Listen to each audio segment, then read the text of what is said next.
안녕하세요. 오늘 보내주신 자료들, 와, 이거 2025년 11월 초 한국 증시 정말 뜨거웠던 기록들이 그대로 담겨 있네요. 네, 맞습니다.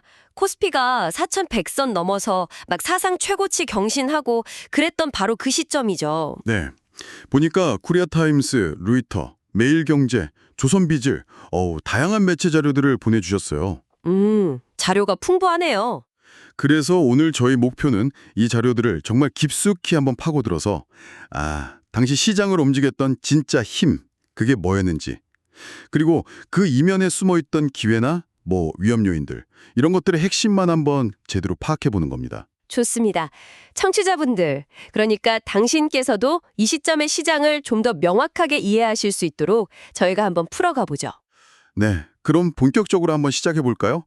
역시 가장 먼저 눈에 띄는 건 코스피 지수 그 자체예요. 와, 4107.50포인트.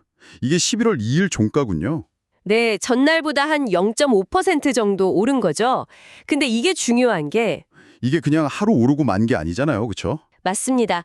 자료들 보면 10월 말부터 이미 4,000선을 쑥 넘고 바로 또 4,100선까지 그냥 거침없이 돌파했던 그야말로 사상 최고치 경신 랠리가 한창이었다. 이렇게 표현하더라고요. 코리아타임스 기사 제목만 봐도 느껴져요. 정말 그 열기가 느껴지는 것 같아요. 네, 근데 여기서 단순히 4,100 넘었다는 숫자 자체보다도 그 수준 언저리에서 좀 안정되는 듯한 모습을 보이기 시작했다는 점이 의미가 있어요. 안정적인 흐름이요. 그렇죠. 그리고 코스닥도 빼놓을 수 없는데 거기도 900선 돌파하고 나서 계속 좋은 흐름을 이어가고 있었다. 이런 보도도 있고요.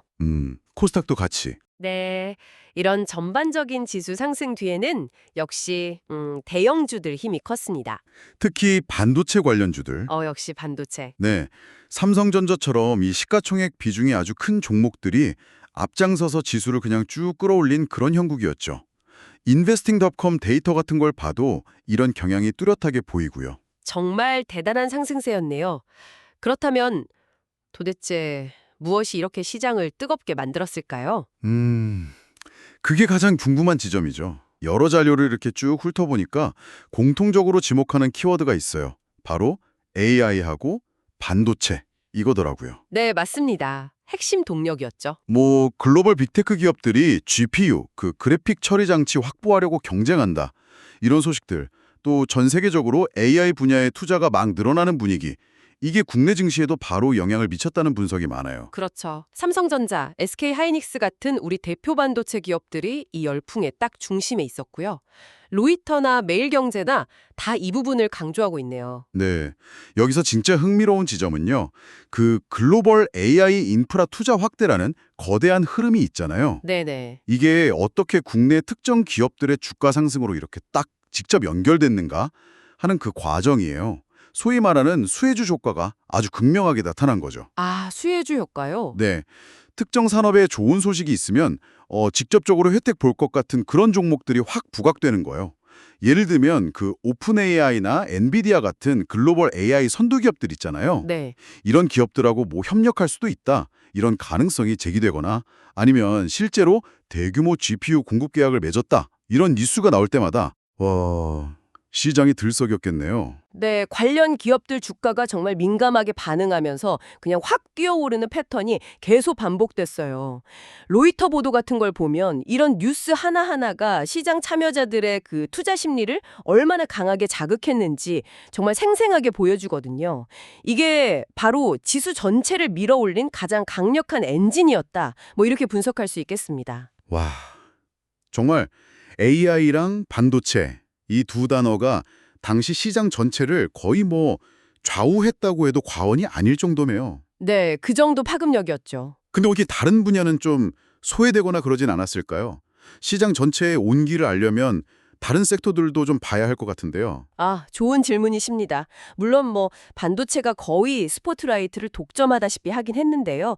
그래도 보내주신 파이낸셜 타임즈, FT 기사 같은 걸 보면 다른 섹터들도 나름대로 온기를 이어갔다. 이런 분석이 나옵니다. 다른 쪽도요? 네, 자동차, 2차 전지, 그러니까 배터리죠. 그리고 조선, 심지어 방위산업 관련 주식들까지도 같이 오르는 흐름이 있었다는 거예요. 오, 생각보다 다양하네요. 그렇죠. 근데 이건 단순히 뭐 한국 시장 내부 요인이라기보다는 좀 더 큰 그림에서 봐야 해요. 예를 들어서 전 세계적으로 전기차가 막 보급되고 에너지 저장 장치, ESS 수요가 늘고 또 뭐 지정학적 긴장 때문에 각국이 국방비를 늘리고 이런 세계적인 거시 트렌드하고 맞물려서 돌아간 결과를 해석하는 게 맞을 것 같아요. 아하. 네, 그러니까 글로벌 수요가 회복될 거라는 기대감이 제조업 전반으로 이렇게 퍼져나가면서 관련 기업들 주가에도 긍정적인 영향을 미쳤다. 이렇게 볼 수 있는 거죠. 아, 그렇군요. 그러니까 반도체라는 아주 강력한 주연 배우가 있었지만 그 외에 조연들의 활약도 만만치 않았다. 뭐 이런 얘기네요. 네, 맞습니다. 전반적인 수출이나 제조업 경기에 대한 기대감 같은 게 시장 저변에 쭉 깔려 있었다. 그런 말씀이신 거죠? 네네. 네, 그런 해석이 충분히 가능합니다. 그리고 또 하나 주목해야 할 흐름이 바로 돈의 이동이에요. 돈의 이동이요? 네, 단순히 주가 지수만 보는 것보다 이 돈이 어디서 어디로 흘러가는지를 보면 시장의 속내를 좀 더 깊이 들여다볼 수 있거든요. 일부 자료, 특히 코리아타임스 분석을 보면 당시 예금이나 채권 같은 좀 안전자산에 묶여있던 자금 있잖아요. 네. 이게 주식시장으로 이렇게 넘어오는 이른바 머니무브 현상이 관찰됐다 이런 지적이 나와요. 아, 머니무브. 네. 코스피가 워낙 가파르게 오르니까 은행에 돈 넣어뒀던 코백들조차도 이러다 나만 뒤처지는 거 아니야? 하는 생각에 자산 배분 전략을 바꾸기 시작했다는 거죠. 이야, 이거 정말 흥미로운데요. 단순히 뭐 기관이나 외국인 투자자들만의 잔치가 아니라 일반 개인들 자금까지 움직이기 시작했다는 신호니까요. 바로 그 점입니다. 시장의 열기가 그만큼 뜨거웠다는 방증이기도 하고요. 네. 그래서 자연스럽게 다음으로 넘어가야 할 게 이 자금 흐름, 즉 수급 주체별 동향을 살펴봐야 하는데요. 네. 수급 중요하죠. 그렇죠. 매일경제 보도에서 이 부분을 아주 중요하게 다루고 있습니다.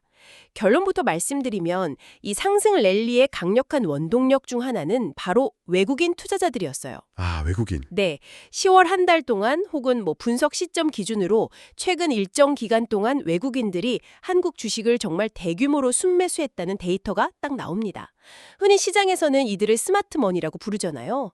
정보력과 분석력을 갖춘 자금. 네, 그렇죠. 이 스마트머니가 한국 증시로 꾸준히 들어오면서 상승세를 지지했다. 이런 분석이 지배적이었습니다. 외국인들이 섰다면 그럼 개인 투자자들은 어떻게 움직였을까요? 보통 외국인이 사면 개인은 파는 뭐 그런 경향이 있다고들 하잖아요. 네, 그런 경향이 좀 있죠.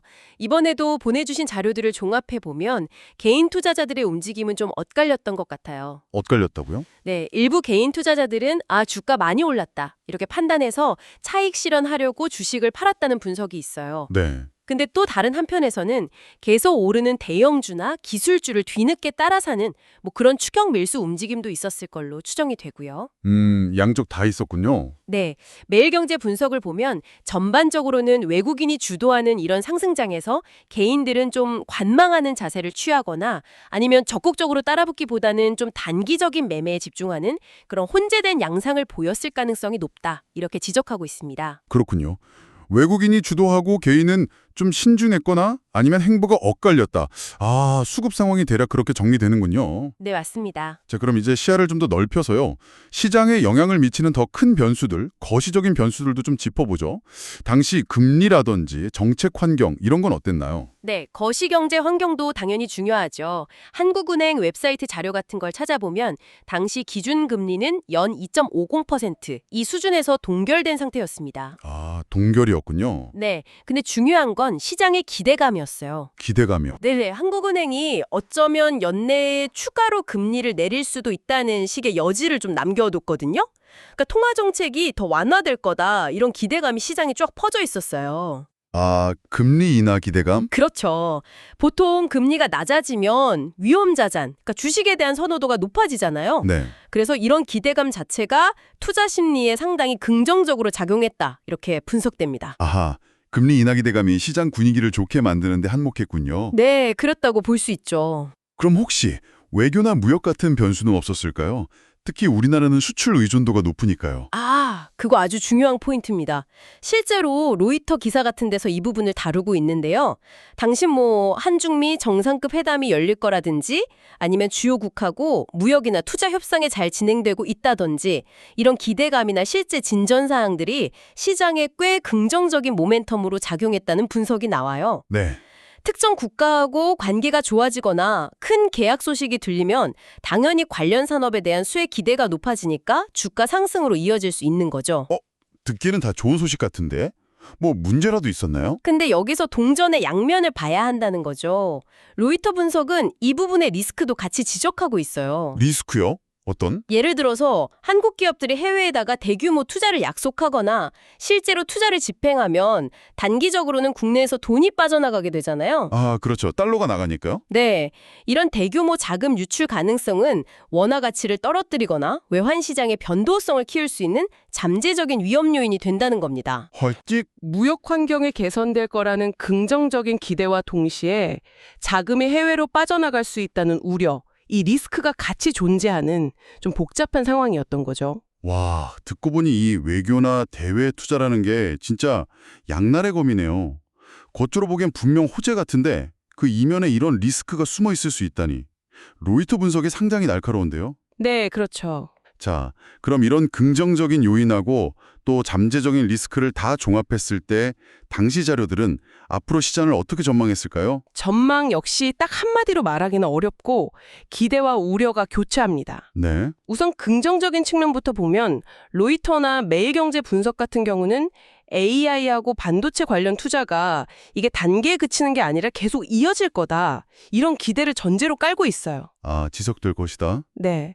이게 결국 기업들의 실적 개선으로 이어질 거고 이게 주가 상승의 근거가 될 거다. 이런 논리죠. 또 아까 말씀드렸던 외국인 자금 유입이 계속될 수 있을까 하는 점도 긍정론의 주요 근거 중 하나였어요. 한번 들어온 스마트 머니가 그렇게 쉽게 빠져나가진 않을 거다. 이런 기대감이 있었던 거죠. 희망적인 전망이네요. 하지만 뭐 세상에 오르기만 하는 주식은 없으니까 분명히 경계해야 할 위험 요인들도 있었을 텐데요. 물론입니다. 자료들은 몇 가지 뚜렷한 리스크 요인들을 아주 명확하게 제시하고 있습니다. 첫째는 정책적인 불확실성이에요. 정책이요? 네. 로이터 같은 데서 지적하듯이 정부가 예를 들어 증권거래세나 법인세 같은 세금 관련 정책을 어떻게 바꿀지 모른다는 점. 이게 투자 심리를 언제든 위축시킬 수 있는 요인이거든요. 아, 세금 문제. 그렇죠. 세금 부담이 늘어날 거라는 전망만 나와도 시장은 바로 반응하니까요. 둘째는 역시 글로벌 변수입니다. 이건 뭐 한국 증시의 거의 숙명 같은 건데요. 네, 그렇죠. 늘 따라다니죠. 네, 미국의 기준금리 결정이라든지 소비자 물가지수, CPI 발표 결과, 그리고 연준의 FOMC 회의 결과 같은 것들, 이런 게 외국인 자금 흐름에 직접적인 영향도 미칩니다. 파이낸셜 타임즈 FT가 지적하듯 한국 증시는 이런 글로벌 거시경제 지표나 국제 정치 이벤트 변화에 아주 민감하게 반응할 수밖에 없는 구조예요. 미국 눈치를 볼 수밖에 없는. 그렇죠. 마지막으로 아까 잠시 언급했던 원화 가치 변동성이나 대규모 해외 투자 약정에 따른 자금 유출 가능성, 이것도 무시할 수 없는 리스크 요인으로 계속 남아 있었고요. 이 역시 로이터에서 지적된 부분입니다. 그러니까 정리하면 시장 내적인 동력은 굉장히 강했지만 외국 충격이나 정책 변화에는 여전히 취약할 수 있다. 이런 경고음이 계속 울리고 있었던 셈입니다. 그렇군요. 장밋빛 전망 속에서도 이렇게 뚜렷한 위험 요인들이 도사리고 있었다. 정말 시장이라는 게 한치 앞을 내다보기가 참 어렵네요. 그렇죠. 그래서 이 자료들을 바탕으로 당시 상황을 지켜보는 투자자, 그러니까 바로 당신의 입장에서 어떤 점들을 좀 실질적으로 고려해 볼 수 있을지 이걸 정리해 볼 필요가 있어요. 네, 실질적인 팁이 중요하죠. 예를 들어서 만약 당신의 포트폴리오에 삼성전자나 SK하이닉스 같은 대형 반도체주 아니면 AI 관련 수혜주 비중이 높다고 한번 가정해 봅시다. 네, 그렇다면 해당 기업들의 분기별 실적 발표 내용을 정말 꼼꼼히 챙겨보는 건 기본이고요. PER이나 PBR 같은 지표를 통해서 현재 주가가 기업 가치에 비해 너무 비싼 건 아닌지 이런 걸 주기적으로 점검할 필요가 있다는 조언을 로이터 분석 같은 데서 읽어낼 수 있습니다. 또 새로운 수주 계약이나 중요한 파트너십 체결 같은 공시 정보에도 아주 민감하게 반응해야 하고요. 네, 맞아요. 특히 주가가 단기간에 너무 확 오르면 변동성도 커지니까 리스크 관리도 정말 중요했을 것 같아요. 그렇죠. 예를 들어서 뭐 어느 정도 수익 나면 자동으로 팔리게 하는 기준 그 트레일링 스탑 같은 장치를 설정한다거나 아니면 한 번에 다 사거나 팔지 않고 여러 번에 나눠서 분할 매수, 분할 매도하는 전략 같은 것들이요. 로이터 분석의 맥락을 보면 이런 변동성 확대 가능성을 좀 염두에 두고 신중하게 접근해야 한다. 이런 뉘앙스를 읽을 수 있거든요. 정확합니다. 아주 중요한 포인트예요. 더불어서 앞서 살펴봤던 그 거시 변수들의 중요성도 다시 한번 강조됩니다.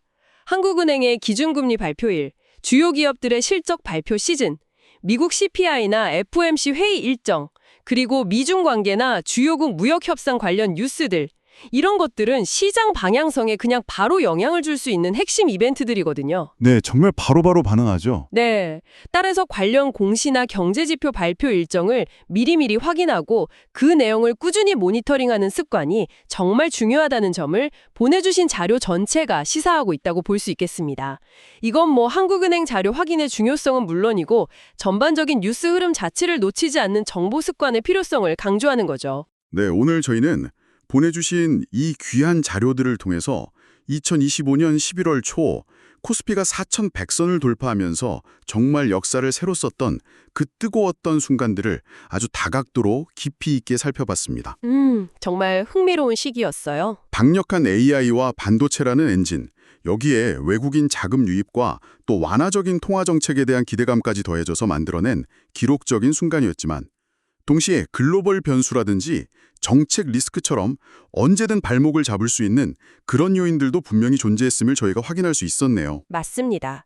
모든 자료를 이렇게 종합하고 나니까 여기서 한 가지 좀 더 근본적인 질문을 던져볼 수 있을 것 같아요. 어떤 질문일까요? 당시 자료들이 공통적으로 강조했듯이 한국 증시가 특정 산업, 그러니까 반도체와 AI에 대한 의존도가 이렇게 높은 상황에서 과연 이게 지속 가능한 성장을 담보할 수 있을까 하는 점입니다. 아, 그 의존성 문제? 네, 만약 한국 시장의 다음 단계로 도약하기 위해서 성장 동력의 다각화를 모색한다면 그건 과연 어떤 모습일 수 있을까요? 그리고 지금 이 분석을 듣고 계신 당신이라면 앞으로 어떤 새로운 신호들을 좀 주의 깊게 살펴보시겠습니까? 이 질문이 오늘 저희와 함께한 이 분석 여정의 끝에서 당신만의 더 깊은 탐구를 위한 새로운 시작점이 되기를 한번 바라봅니다. 네, 오늘 저희와 함께 이 흥미로운 자료들을 깊이 파헤쳐 주셔서 정말 감사합니다. 당신의 지적인 호기심을 채우는데 조금이나마 도움이 되었기를 바랍니다.